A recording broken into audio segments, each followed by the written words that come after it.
Luke chapter 9, verse 37. Like I say, if you got an extra bookmark, put those in Mark chapter 9 and Matthew 17, because we'll be bouncing back and forth between those three. Mark 9? Yes. Luke 9, Mark 9, and Matthew 17.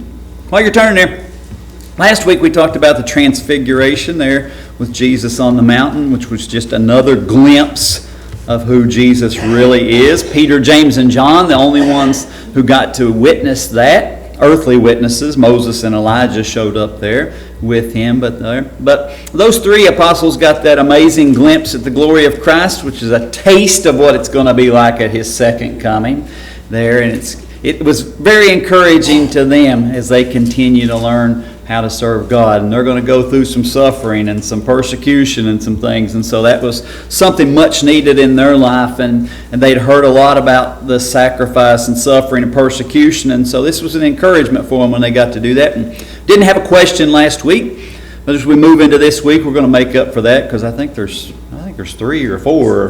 There's several in this text this evening. So as they come back down, you remember, if you remember on the map there, they're moving from Caesarea Philippi. They're coming back down this mountain that He revealed Himself, His glory there at the Transfiguration, somewhere on the northern side of the Sea of Galilee. He's coming down through Capernaum and on down that direction. And the focus is going to be more on the 12 now in particular. And they've only got about 6 months left before Jesus is going to be crucified. And so Jesus is trying to encourage them to mature, to make those principles a part of their life. They're hearing some of these things. Some of them they're hearing over and over again. They're not catching on quite as quickly as we would want them to. But as they're moving closer and closer to Jesus' death, He's wanting that to be established in their hearts there, so they can continue His ministry that He started when He goes back to heaven there. And so this particular one is about faith, more specifically about how theirs is lacking. And even though they've been with Him about 3 years now, they're still struggling with faith issues. That shouldn't be surprising. I've been saved going on 40 years. I still have faith issues from time to time. Not in certain areas, it's pretty good. In other areas, it's still weak. We still have to work on those things and build those up. And so we're going to look at this. First one's there in Luke chapter 9 and verse 37. And the reason we're going to add these three is because each of them give us a little different details about the same story there. And so we're just going to piece that together from all three of them, Lord willing. It says there in verse 37, "And it came to pass that on the next day, when they were come down from the hill, much people met Him." So when they come down from that mount where Jesus was transfigured before Him, where He revealed His glory for a time, they're met by much people. Now this is those multitudes that frequently found Jesus. You remember, some of them are coming for healing, some of them are coming for teaching, some of them are coming to try to disprove that He is the Messiah, some of them are just curious, some of them are there for the show. They all got different kind of reasons why they come together there. But you see, it's interesting there, the multitude's already here when Jesus gets there.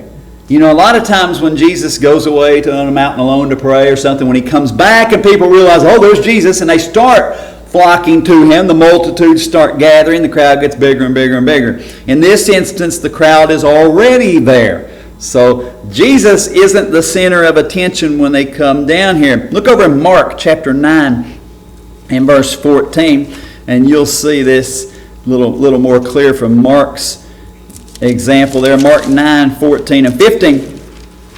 He says, "And when He came to His disciples," now that's the other 9 that are left. Remember, only 3 went with Him up on the mount. It says, "When He came to His disciples, He saw a great multitude about them, and the scribes questioning with them. And straightway all the people, when they beheld Him, were greatly amazed, and running to Him, saluted Him." Now when Jesus comes down with Peter and James and John, He's meeting up with the other 9 disciples there. And the crowd is there with those 9 disciples there. Now, for 3 years now, the people have realized that when they find the disciples, it's not going to be long. If Jesus isn't with them then, He's going to be with them very shortly. So if they see one of those 12 disciples there, Jesus may go away from them for a short period of time, but he's going to come right back to them. And so they know if they find them, they're going to find him very shortly there. And so that's what I believe is going on. But these 9 disciples have been waiting on Jesus, and of course, Peter, James, and John to return. And the vultures are kind of circling here. The scribes is the ones that he mentions here in this instance. But the scribes, they've kind of caught them in an embarrassing situation. They really have. And they're going to try to prey on them. Look over in Matthew 17 and verse 16. Just kind of looking ahead and seeing what's embarrassing about this situation for the disciples there when the scribes are there. Remember, the scribes they're supposed to be experts in the Jewish law. They've caught them, these 9 disciples, away from Jesus, and they're doing the exact same thing that they try to do to Jesus, which is disprove him. And they're trying to disprove him. If you look at Matthew 17:16, you see what the issue's about. And he says, "And I brought him to thy disciples, and they could not cure him."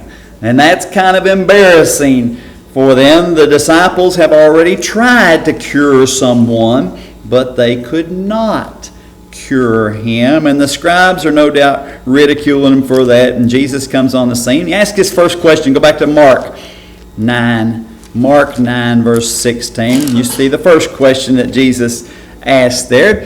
He says, "And he asked the scribes, what question ye with them?" Right? Why are you questioning them?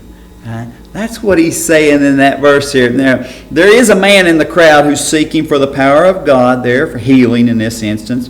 He's needing that glorious light that Jesus has just revealed to those 3 up on the mountain there to come into his life and shine and bring healing there. And, what has happened, instead of showing the light, right? When we're saved, the light's in us, right? God is a part of our life. We become a new creature. We're supposed to then show that light to somebody else. And what's happened here is they were supposed to be showing the light of God, but somehow they've managed to block it or dim it out instead of show it. Is it possible for a child of God to hide the light of God so other people can't see that? Is it? Yeah. It's not possible for it to make it go away once we've been saved, but it is possible to hide that from other people so they can't see it. Look back at Matthew chapter 5 and you'll see we get a wonderful example of that there in the Sermon on the Mount. Jesus, of course, preaching that. Matthew 5, verse 14 through 16. He says there, "Ye are the light of the world. A city that is set on a hill cannot be hid. Neither do men light a candle and put it under a bushel, but on a candlestick, and it giveth light unto all that are in the house. Let your light so shine before men, that they may see your good works and glorify your Father which is in heaven." There, and we have the light of God in us when we're saved. It reminds me about talking about the hiding it under a bushel. It reminds me of this little light of mine that the little ones sing in Bible school every year. You hide it under a bushel. No, we're not going to hide it under a bushel. In Mark chapter 4, verse 21, I'll just read this to you. You don't have to turn over there, but it gives another instance. He says, "And he said unto them, Is a candle brought to be put under a bushel or under a bed, and not to be set on a candlestick?" And so, Mark adds that there. You wouldn't hide it under a bushel, or that's a container for dry goods, which is something that would be solid and couldn't see the light through it. Of course, underneath a bed there is more likely what we would know is like a couch, something they would use to recline for, either for rest or to eat. And so, because beds aren't in those days weren't raised like ours. We have our beds raised up so we can store junk under them. But theirs were just mattresses and stuff that they put on the ground there. So that's probably a couch in that instance. So if a person is resting or they're enjoying a meal on one of those couches there, the light wouldn't be placed under their feet, would it? Because it doesn't benefit them that much in that place. I keep a desk lamp on my desk there. I never put it under the desk.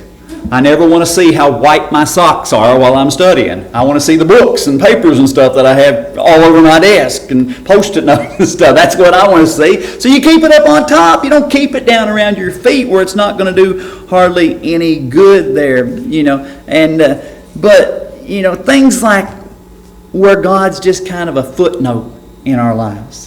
And sometimes we go on vacation, or maybe even just somewhere for the weekend, or you go somewhere. Maybe you're even enjoying God's creation somewhere. We hope to go for Lane's birthday over to the lake, over somewhere in Lucasville or somewhere, and we're going to go play for the day if the Lord allows that to happen there next week. But you go and enjoy that, but sometimes we don't talk about God while we're doing those things.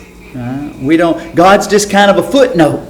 We don't engage with other people and try to talk to them about God. God's, we're here to enjoy creation. We're not here to talk about God. And it happens, doesn't it? God becomes the footnote. He's there under our feet instead of up shining where we need to have Him there. Luke adds this. Look over in Luke chapter 11, 33 if you want. He adds another little perspective to that. He says, "No man, when he hath lighted a candle, putteth it in a secret place, neither under a bushel, but on a candlestick, that they which come in may see the light." What good does it do to have the light if we keep it hid all the time? One of my little pet peeves is I come in from work sometimes, I pull into the garage and the lights are on. Nobody's in the garage. Nobody needs the lights on in the garage. I came through the house there and I looked at one of the closets there and the light switch is up. We've got a couple walk-in closets, but that's name only. You can't walk in those closets and do anything. So if somebody's in the closet there and the door's shut, somebody's locked them in there for meanness or something, because you can't get in there. You just got to go at the door and reach in. But the light's on, and I went click, right, and I turned it off. Right? What good is the light doing inside the closet where nobody can see it? None.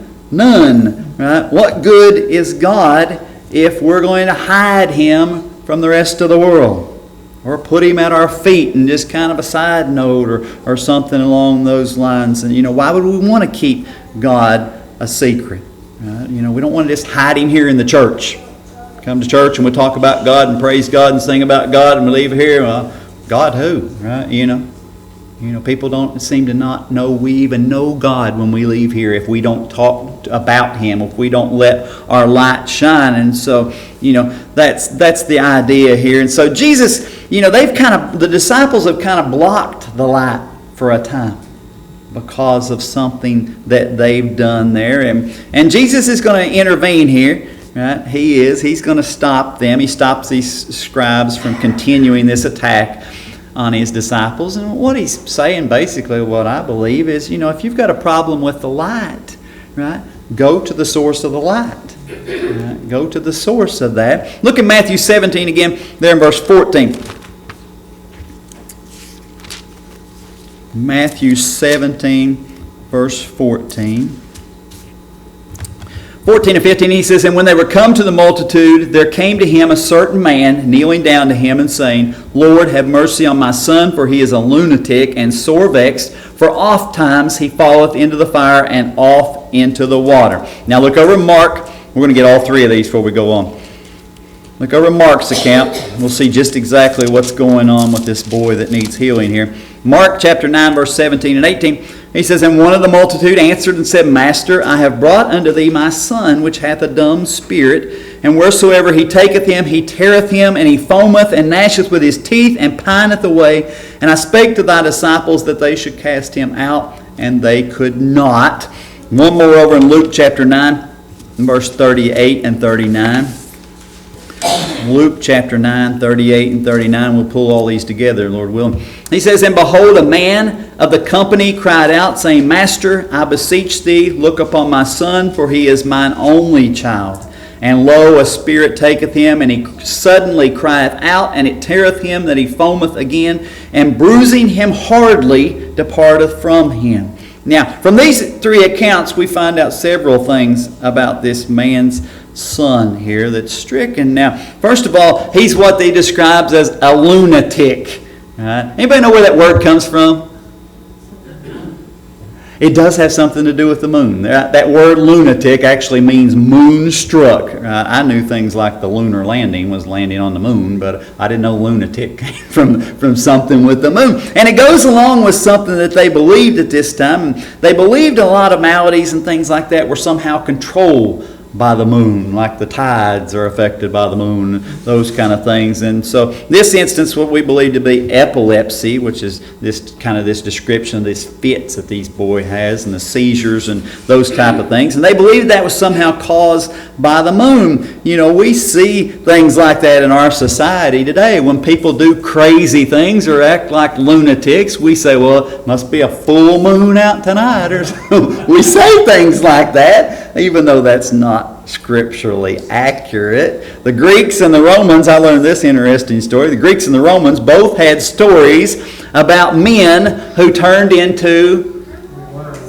wolves. Yes. Today we would call those werewolves, and those are associated, of course, with the full moon and all that. But our society's kind of latched on to that folklore of those kind of stories there. But this boy is what they would describe as a lunatic, and he has these crazy fits, and even though they believe it's affected by the moon, it's not. But it also says he's sore vexed.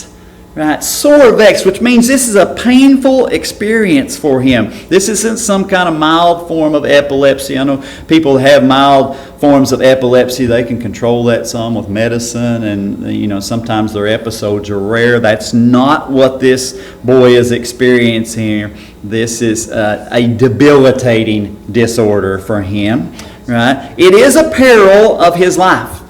Right? It's dangerous for him. Fire and water are a part of their daily life. Right? People cook and heat their homes with fire back in Bible times. Of course, they use water for washing and for drinking and those kind of things too. And so they have fire, and they have wells and pools of water and different things around that they use from time to time. And so they have to be around those things.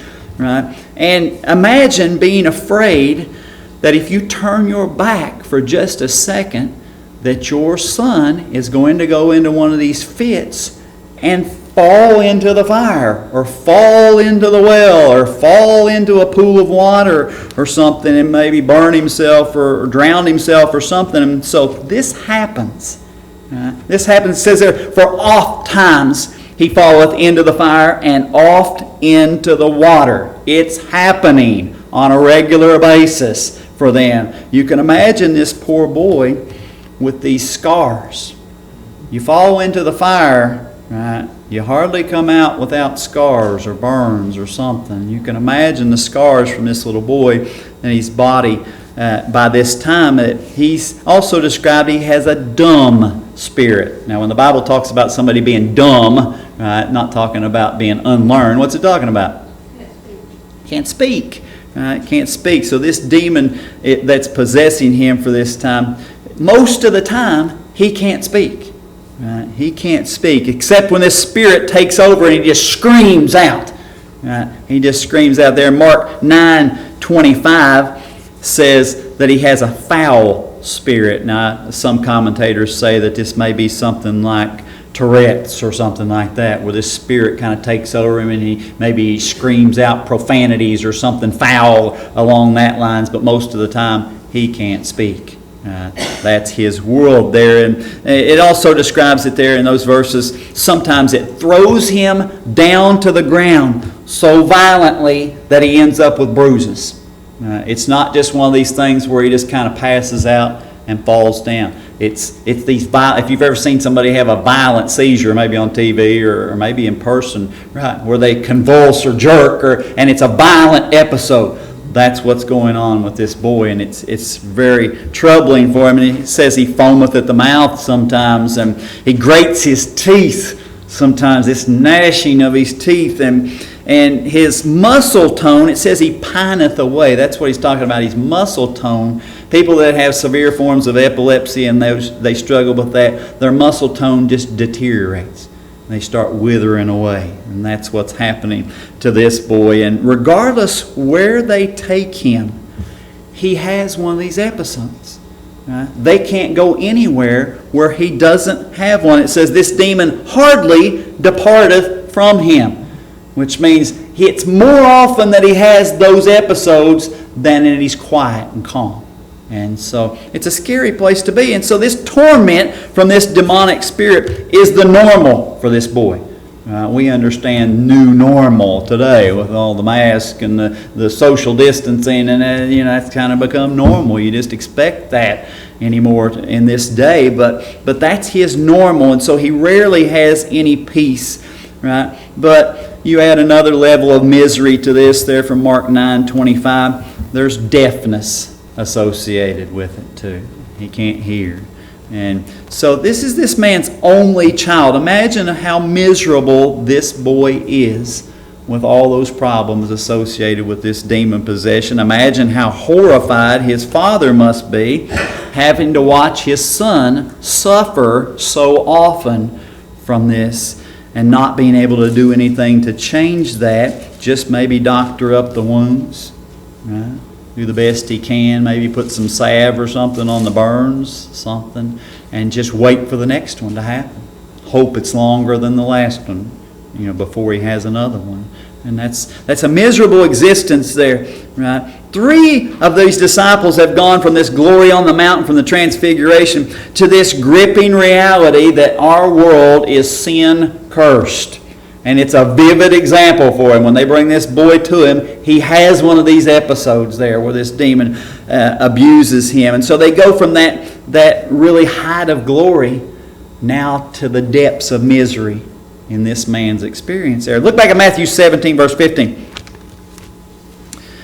Matthew 17 and verse 15.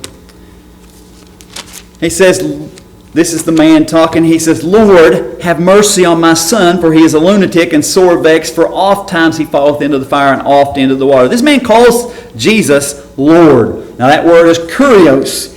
Kurios means master or one in supreme authority there. I believe that this man's saved. I believe he is when he calls Jesus by that title. A lot of them called him teacher. The word didaskalos, which is just a general term for a teacher. You see it in the Bible sometimes translated master, but it's not this same word, kurios. It's just a learned person, an educated person, or someone in authority there. But this, he does call him kurios there, and I believe he's saved when he makes this request. If you remember, look back at Matthew 15. I'll show you an example a little bit different from this man's. Why I believe he's actually saved before this event happens there. Maybe newly saved, maybe a new believer, but I believe he is nonetheless. Back in Matthew 15, verse 22, you see a Canaanite woman whose daughter was demon-possessed, and we talked about this before, right? When she comes to Jesus, she's not saved at the beginning, right? And when she comes for crying for help, notice how she addresses Jesus there in verse 22. "And behold, a woman of Canaan came out of the same coast and cried unto him, saying, Have mercy on me, O Lord, thou son of David. My daughter is grievously vexed with a devil." Now, grievously vexed is the same kind of situation, right? A grievous famine means what? Deadly famine. Right, that's what that means. Famine's bad. Right, sore famine's getting really bad. Right, a grievous famine is one where a lot of death going to happen now, and so this is a dangerous place for her daughter also there. But you notice how she addresses the Lord. She says, "Have mercy on me, right? On herself, right?" She isn't saved from that. All indications. Her main focus is, look how I'm suffering dealing with my demon-possessed daughter. You've got to help me. You've got to give me some kind of relief there. This man back in Matthew 17, this man is focused on his son, not himself. He says, "And I brought him to thy disciples, and they could not cure him." Verse 17, "Then Jesus answered and said, O faithless and perverse generation, how long shall I be with you? How long shall I suffer you? Bring him hither to me." Now, you can kind of sense a little bit of frustration in Jesus' voice here when he's talking about faithless and perverse generation. Who's he talking to? Most specifically, his disciples. Now, there are some other ones that would fit that description there, the faithless and perverse generation, crooked generation, which would be those scribes and others in those crowd are unbelievers. But more specifically, I think he's addressing his own disciples when he says that. Is it unrealistic for Jesus to be upset with his disciples because they couldn't heal this boy? Is that unrealistic expectation? No. Look back at Matthew chapter 10 and verse 1. When he first calls them to be apostles, these 12 in particular, in Matthew 10 and verse 1, it says, "And when he had called unto him his 12 disciples, he gave them power against unclean spirits to cast them out and to heal all manner of sickness and all manner of disease." So when he first calls them as apostles and begins to send them out, he gave them this power. They have the power to cast out unclean spirits, these demons. Right? They have the power to heal all manner of sickness and all manner of disease, not just the easy ones or the runny nose or something like that. They can cure the epilepsy and all these other type things too. And so, does this boy's condition fall under that power that Jesus gave them? Well, of course. He's demon possessed, and he has what we believe is a severe form of epilepsy along with that demon possession. But it's killing him, right? They have the power to overcome this boy's condition because Jesus has given it to them. It's God's power that he gave to them. And so, you see then a few verses later, Matthew 10, verse 7 and 8, they're commanded to go and perform those things. They're commissioned by Jesus to do that. He says, "And as ye go, preach, saying, the kingdom of heaven is at hand. Heal the sick, cleanse the lepers, raise the dead, cast out devils. Freely have you received, freely give." He doesn't say, well, go out and see if you can heal a few people or see if you can cast out a few demons. Try your best and see if it works out. No, he says, go and do. I've given you the power to do it. Go and do it there. Right? And so he sent them forth to do that. And we talked about that when we studied the apostles. This is kind of like an internship. They're going out, getting some experience at that. They're not completely trained. They're not completely prepared for that. They're going to make mistakes. This is one of those. And Jesus is going to use that to teach them. Look at Mark chapter 6 and verse 12. You see, they did that. Mark chapter 6 and verse 12 and 13. It says, "And they went out and preached that men should repent, and they cast out many devils, and anointed with oil many that were sick, and healed them." This is a regular occurrence for them. This is not one of those one and done kind of things. They cast out many devils. They healed many sick. Right? Look over in Luke chapter 9 and verse 6. Luke chapter 9 and verse 6 says, "And they departed and went through the towns, preaching the gospel and healing everywhere." So they're doing this a lot. It's not something that's new to them.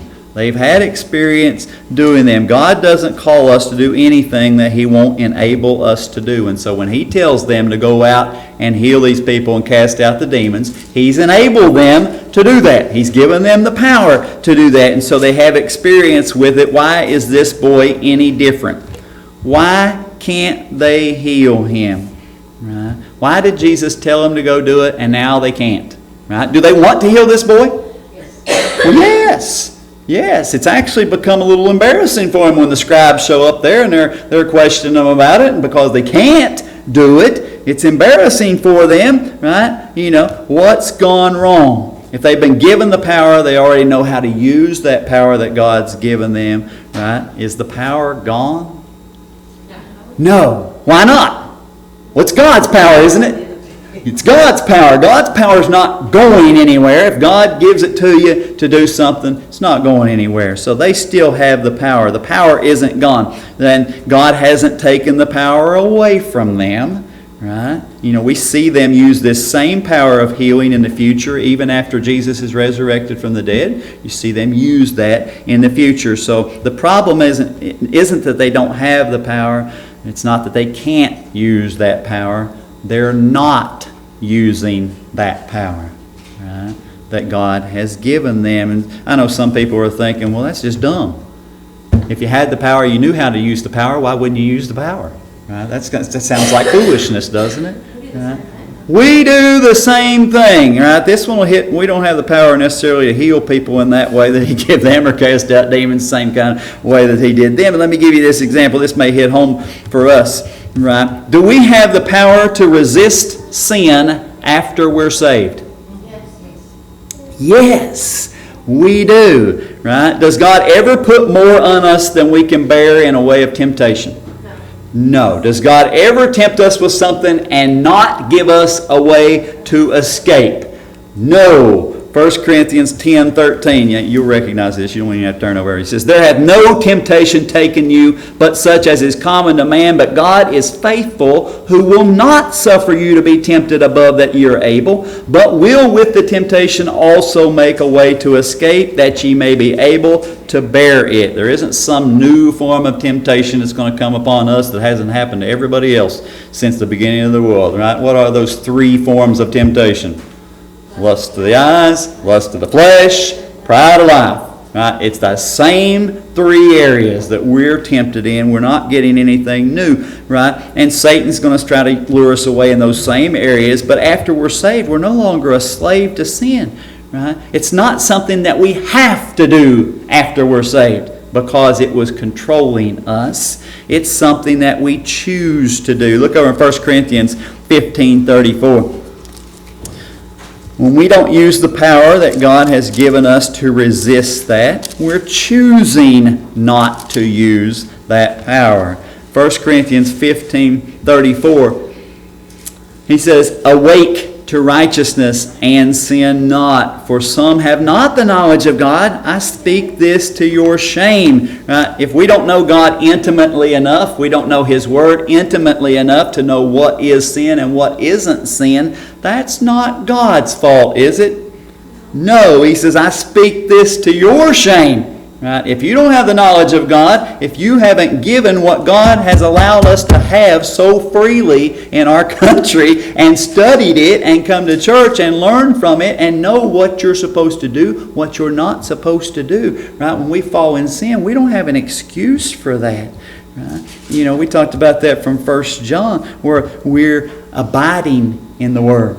We're abiding in God's house. We're staying in the fellowship of other Christians there. We're drawing to righteousness and holiness so we can be confident when Christ comes, not ashamed that He's coming. All those things tied there, 1 John 2:1, "My little children, these things I write unto you, that ye sin not. If any man sin, we have an advocate with the Father, Jesus Christ the righteous." So we have the power to resist sin through the Holy Spirit. We just don't always use that power. Right? We don't always use it. And so just like these disciples here, they don't use the power that God has given in this instance. And it's something on their fault. Right? It's their lack of faith in this instance there. And it's embarrassing for them. It's embarrassing for us when we fall into sin. When I fall into sin, somebody says, "Oh, look at Ron. Look what Ron did." Right? He's supposed to be a Christian. He's even a preacher. Right? That's embarrassing for me when that happens. Same thing with the disciples. Oh, that's supposed to be the 12 chosen ones there. They're with Jesus day and night. Right? They're with Him all the time. They couldn't do it. Right? They did it before, but they can't do it now. Right? And you can see what's going on there. You know, our faith can't be in something that we've done in the past. You know, you can resist the same temptation 100 times. But without that faith relying on God's power, the next time may be the next time you fall. You know, the 101th time or the 102nd time or something. Right? Look back at Mark 9 again. We'll look at Mark's account for this next part. Mark chapter 9, verse 19 through 24. He says, "He answereth him and saith, O faithless generation, how long shall I be with you? How long shall I suffer you? Bring him unto me. And they brought him unto him, and when he saw him, straightway the spirit tare him, and he fell on the ground and wallowed, foaming. And he asked his father, How long is it ago since this came unto him? And he said, Of a child. And oft times it hath cast him into the fire and into the waters to destroy him. But if thou canst do anything, have compassion on us and help us. Jesus said unto him, If thou canst believe, All things are possible to him that believeth.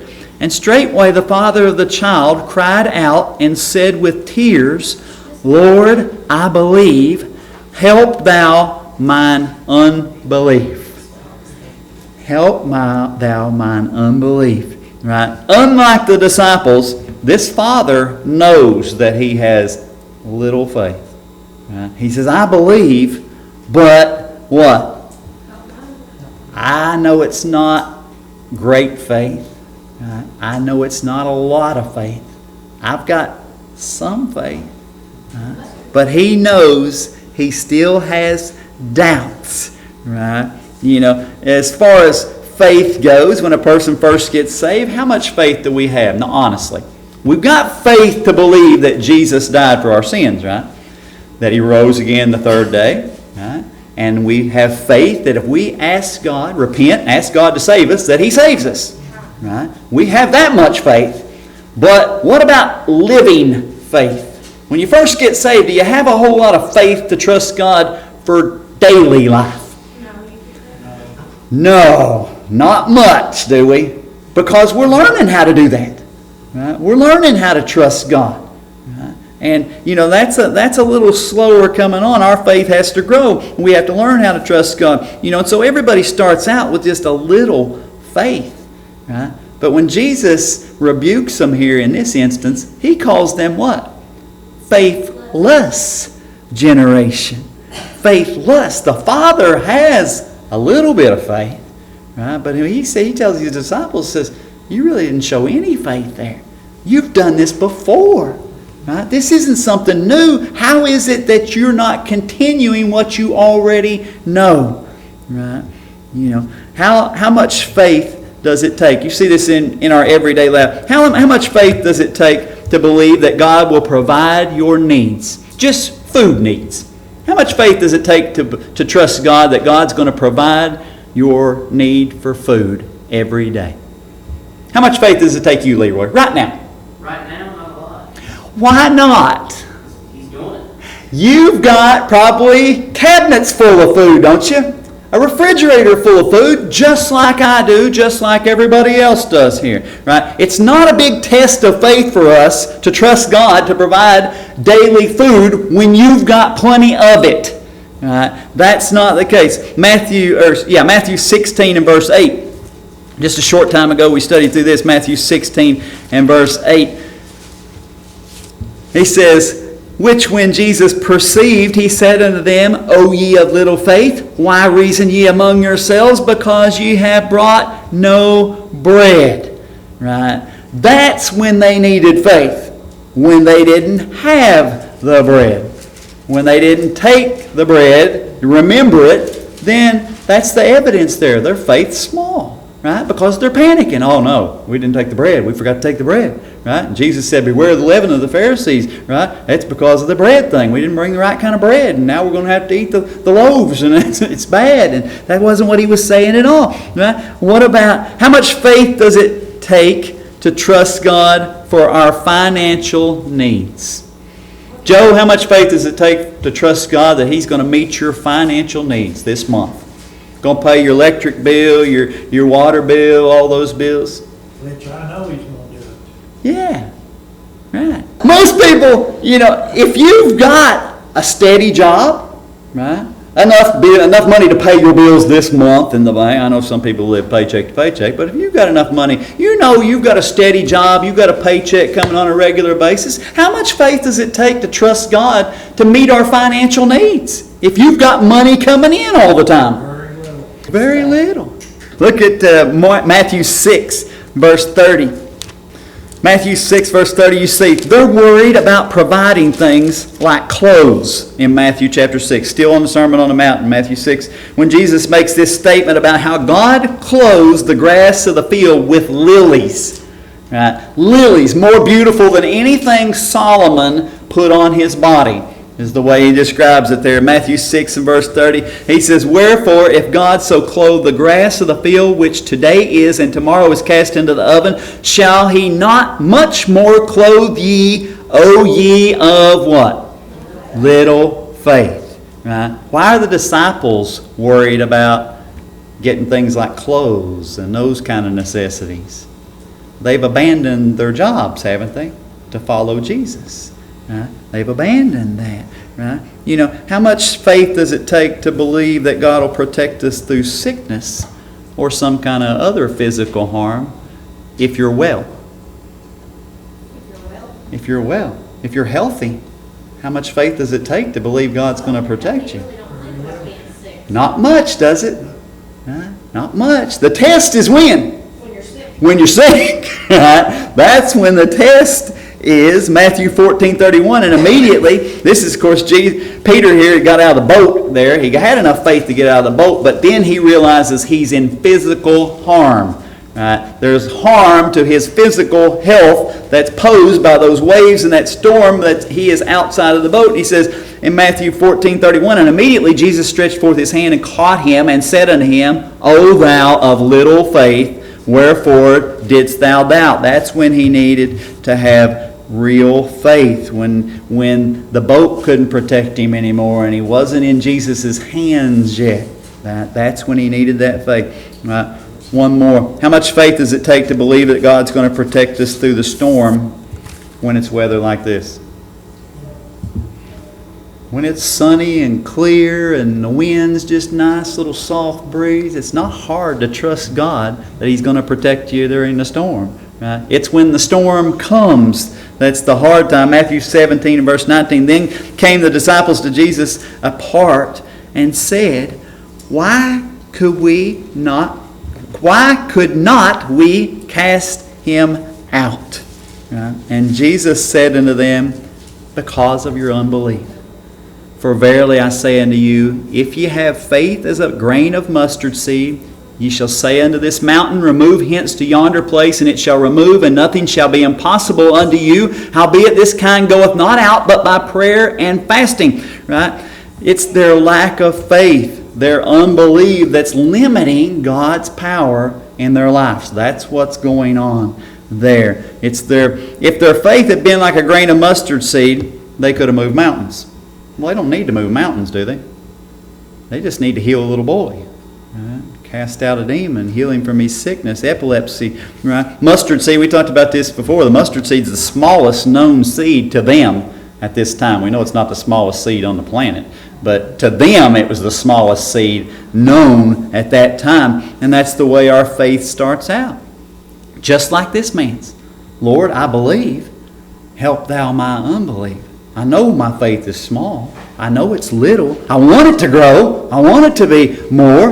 Right? That's what he's praying for. He wants it to be bigger and stronger. Look at Matthew 13, verse 31. Last couple verses. Matthew 13, 31 and 32.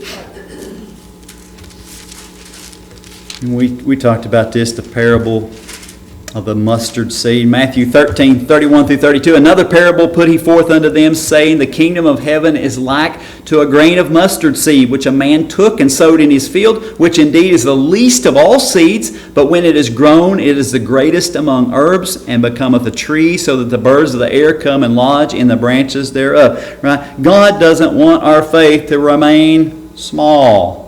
When they think of a mustard seed, they think of this little speck of a seed, this little something small. And so God says, yeah, you could do great things with that. Right? But He says, your mustard seed is supposed to grow. It's supposed to become the tree. It's not supposed to just remain small all the time there. And God is trying to grow their faith, to make them stronger, to make them sturdier, right? I heard a wonderful illustration about growing faith this past week on the radio. I was sharing it with a friend of mine at work. But, if a person goes to the gym to improve their health, I tried that when I was in college. It didn't work that great, but but if you go to the gym to improve your health, and they've got all kinds of weights and different kind of machines and things that you can exercise different parts of your body, and you go through those, and you want to go and become stronger. Right? That's the whole idea. Healthier, stronger, right? And to build up your body. And so usually when you start out with those fairly light weights. Right? You know, I remember when I first started going to the gym in college, and I'd go, and the bench press was the thing that ever seemed to impress everybody. I don't know, you just see how much you could bench press. And so get on there and bench press, and I'm not going to tell you the amount that was, but it was pretty puny. And I'd see these guys that were about my size, and they're lifting a lot more weight than I am. And I'm thinking, oh wow, let's go do legs or something. You know, I want to be here beside those people doing that. It was embarrassing for me to do that. But you know, the longer you go, right? What do? You start out with those light weights, but then the longer you go, Add more to it. you add more to it, right? Or you do what? Maybe you only lifted those weights 2 or 3 times this time, and a month or 2 down the road, you're doing 20 or 30. You're either doing more or harder weights, heavier weights. And same thing happens with our faith. If God's going to grow our faith, He either has to give us harder trials or longer trials. And that's hard to deal with sometimes. You know, you like being able to go into the gym and say, "Oh, look what I can do." Isn't that impressive? Right? But then, you know, you do that the same every time. You're not really growing stronger, are you? You're just kind of maintaining. And that's what, you know, God's allowing them to go through some things here. And you know, it seems harder for them. Right? And it is harder because they're trying to do it on their own instead of using His power, right? God isn't less powerful. And so, you know, we do all that we can, kind of like those disciples when they were in the boat there, and Jesus sent them on to the other side by themselves, and they just pointed the boat toward Capernaum, and they rowed all night, you remember, 9 hours, and they keep going in the right direction, but they don't seem to be getting any closer to the shore. They end up in the middle of the Sea of Galilee in the storm, but they just keep pointing the boat in the right direction. And then Jesus comes and rescues them. And that's the same kind of picture here. The disciples there, the scribes are just they're really picking on them here because they couldn't heal this man. And Jesus comes along and takes over. Right? It's a point of weakness for them. But it's supposed to be something that's going to help them grow stronger. And we're going to have those times. We're going to have those times where you know, something's not working. You say, I've done this before. But now for some reason, you know, I had peace about this situation similar to this before, but for some reason now I'm in a new one, and now I'm panicked a little bit. I'm worrying like I shouldn't, and something's going on. You know, notice something, one last thought about this. Jesus told him there, this kind cometh not by what? Fasting and prayer. Right? Fasting and prayer. Right? You know, who normally is the one that fasts and prays? What's the person that's going through that time of struggle? The one who's suffering at the time, the one who's going through the pain, the one who's worrying the most, the one who's that's the person that fasts and prays. Right? What's he saying here? How often do we fast and pray for somebody else's problems?